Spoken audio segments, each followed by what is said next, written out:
Hello everyone, I'm Mo and this is Robert. You're probably wondering what a 29-year-old with an 89-year-old are doing here on stage. But yeah, Robert and I are friends, we're here today to talk more about Robert and to learn a bit from his life. Robert is, I would like to say, is like a polymath genius who managed to achieve many things in his life. He's developed this kind of technique which we using the power of thought, in which he managed to solve many issues of his life, and he's now at his age, ripe old age of 89, is planning to share this with the world, with the younger people, and to solve their problems. Robert has a great following on TikTok with over 200K.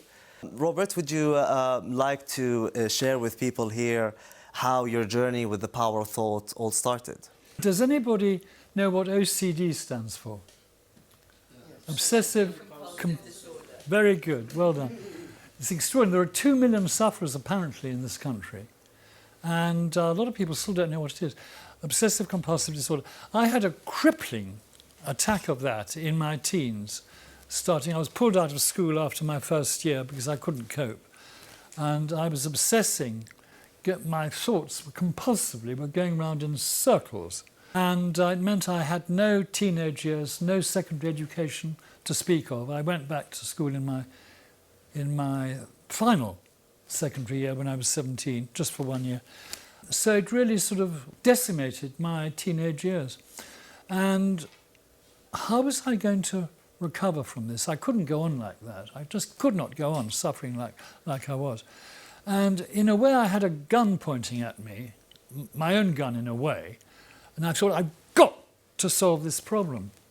And my parents, who were desperate, of course, sent me to 4 leading paediatricians in Harley Street. And none of them, I felt, could help me at all. One of them thought all my problems came from masturbation, Dr. Glover. And I said, I didn't even know what the word meant. And he assumed he didn't even check that I understood it. And to cut a long story short, I ended up with the most wonderful retired GP found by my mother, and he wanted at all costs to get me realizing the limitless power of the mind, of the brain, and the power of thought. He didn't just talk, he showed me. He said, Robert, you're let me think, you're Dr. Munro, okay? Yes. You say to me, Robert, put your hand on my thigh. Robert, put your hand on my thigh. He then said, what do you feel? I said, well, what do you think I feel? Just normal warm thigh. Fine. He said, give me 2 minutes. He focused in the present moment. He concentrated, almost meditated. 2 minutes later, he said, okay, put it on there again. What do you feel? I can't believe it. It's stone cold. That, Robert, is the power of your thought. That, in turn, led me to recover by applying that power of thought, which she so masterfully told me in 5 minutes. I used it and applied it successfully. I made a total recovery from OCD, and Dr. Munro told me that I'd made medical history because hardly anybody recovers from OCD.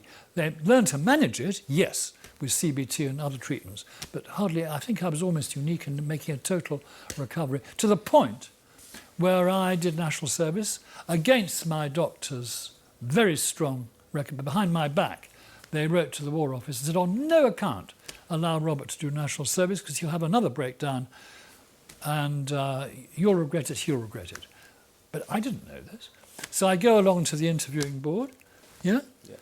And they said, well, don't worry, Mr. Edison, we'll exempt you, there's no problem, you don't have to struggle. Because so many young men then did anything to get out of it. They said they were gay, they said this and that, any excuse to get out of it. And I was the opposite. I said, no, I want to travel the world at the government's expense. I want to do it. And they said, no. They read the letter again. No, I think if you don't mind, we're going to exempt you. I said, no, are you saying that you are forbidding me? I'm perfectly fit. Thinking I didn't realise that I'd been so ill. Well, I did, in a way, but not, I'd recovered. And in the end, they had no option but to let me do it. And then I followed that up with Cambridge, a European scholarship, travel scholarship. So my recovery was complete. Power of thought. Yes. Well, I mean, I'm sure people are wondering, what do you mean? Like, what's the power of thought, if you want to kind of summarize it? First, I had to listen. I had to clear out all the garbage, all the baggage I carried with me, and just as we're looking at a clean sheet, focusing very much as Dr. Monroe focused when he was stopping the circulation to his thigh. Look at everything freshly, realize the limitless power of the mind. Contrary to popular opinion, the mind cannot tire. If you feel your brain is tired, it's because of underuse, not overuse. The more you use it, the easier it is to use. The analogy would be muscles. Now, if you have flaccid muscles that are very weak, of course they're weak. But if you go to the gym and build those muscles, there's very little you can't carry. The same with the brain. The more you use it, the more it demands to be used. How did you develop this, with the time? Well, I'd read a lot about stress, and stress is an absolute killer. It shortens life, it blocks your bodily functions, it blocks your brain. If you're nervous, you can't speak or think spontaneously. In order to do that, you've got to be totally relaxed. And I realised that most of us, all our lives, have been brainwashed into thinking that if confronted with pressure, we have to react like this. We don't have to react like that. And once the penny dropped with me, and I discovered that confronted with pressure, I had an alternative way of reacting. Here I am facing a public audience, which would have terrified me in my 20s and 30s. Whereas now, I am before you, completely relaxed, completely relaxed. And I've learned that, and I perfected it. It took a good time, I have to tell you. You don't do it overnight, because you're changing the mindset of a lifetime. But once you concentrate on doing it, every hour of the day, you end up a year or two later in finding it's automatic. Now, if you want to make me even more relaxed than I am at the moment, put me under pressure, and I'll relax even more. Get it? You've got it. What's fascinating is that without stress and all that, you haven't had any illness in the last 12 years. I've sat with you for hours. True. I get tired. Having deep conversations, and Robert here, doesn't get mentally tired at all. What's the main thing that's gotten you to sharpen your mind to that level? Well, the first question, how rewarding was it? It was immensely rewarding. It enabled me to live in the present moment. Automatically, I don't have... Before I had to struggle to live in the present moment, to be conscious of everybody here, as far as I can see you, of the lighting, the slight noise there. I'm conscious of it just automatically. And that comes from abandoning stress. If you're not... Stress that comes as a barrier and blinds us, our concentration. But with no stress, you're automatically living in the present moment. And it's incredibly rewarding. That's the reward. And I can concentrate now. My record is 17 hours concentrating. I was writing Commanding Voices, the play that was produced here in Hampstead. I filled my coffee at 9 o'clock in the morning. Yeah. 17 hours later, I looked at my coffee, it was only half drunk. That is the level of concentration you can achieve if you eliminate stress. Another way I applied what I'd learnt, this incredible power of our minds, once we get it and use it and milk the mind, there's no limit to what we can achieve. There's virtually everything we want to achieve, we can achieve. Another example where I used the power of thought, to overcome pathological shyness. Up to the age of 40, I was incredibly shy. I was working on local papers as a journalist, and the girl opposite me, I was terrified of her. I don't know why. But there was reasons for this. A very limited father who didn't want children and who rather suppressed me in child. That's rather boring. So the fact is I was pathologically, abnormally, clinically shy. Again, a challenge, another problem I had to overcome. I applied the power of thought. And I did it. The way I did it was I found that if I was in a public meeting, I would be terrified. Facing an audience like you tonight, I couldn't do it. I would stutter, I would be shy, nervous. And I decided every public meeting I attend in the future, I'm going to force myself, whatever my heart's doing, I'm going to force myself to ask one question in public. I did that to every part. I attended lots of public meetings. I had workshops, seminars, lectures, all sorts. And after 5 years of doing that, I found that the fear of speaking in public had completely gone. Power of thought. And I could now face an Albert Hall audience of 2,000 and feel as relaxed with them as I am with you tonight. What inspired you at 89 to start a career? I mean, it's a very good question. I mean, I plan to live for another 10 years. I don't have time to die.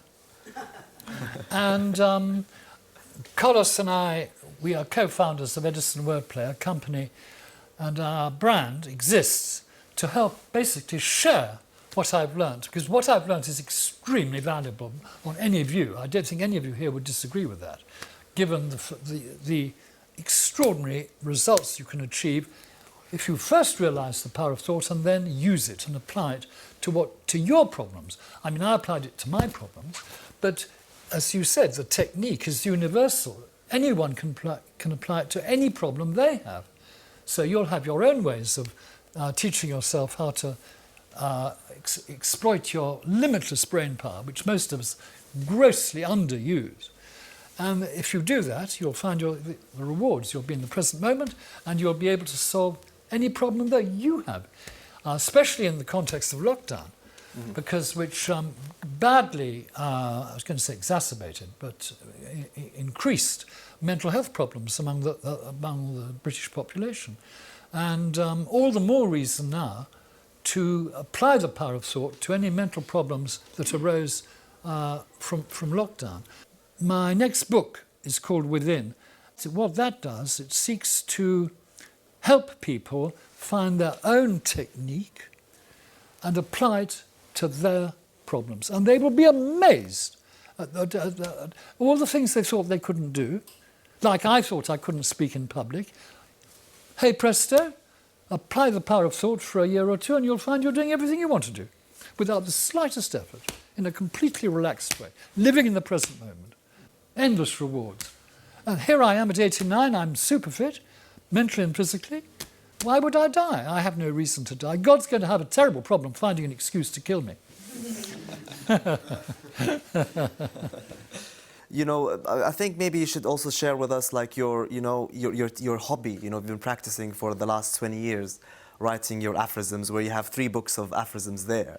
My hobby, I've got an all-consuming hobby of putting into one line an often complicated thought, so that it ends up as a sort of pithy and fairly witty line, hopefully witty line. Humour is relative. Those 2 books there, where are they? Somewhere, here we are. Lust at First Swipe and Peeing is Relieving, and Wisdom and Wordplay. They all contain mainly aphorisms on a variety of 150 subjects. The new book, called Within, which is we're self-publishing this in November, and that will be a very different book. And its main purpose will be to show people, through my commentaries and the QRs that you can scan with your phone, state of the art. They will show readers how they can harness their power of thought and apply the technique I've been outlining to you to their problems. And it will revolutionize, it will transform their life. Believe me, trust me.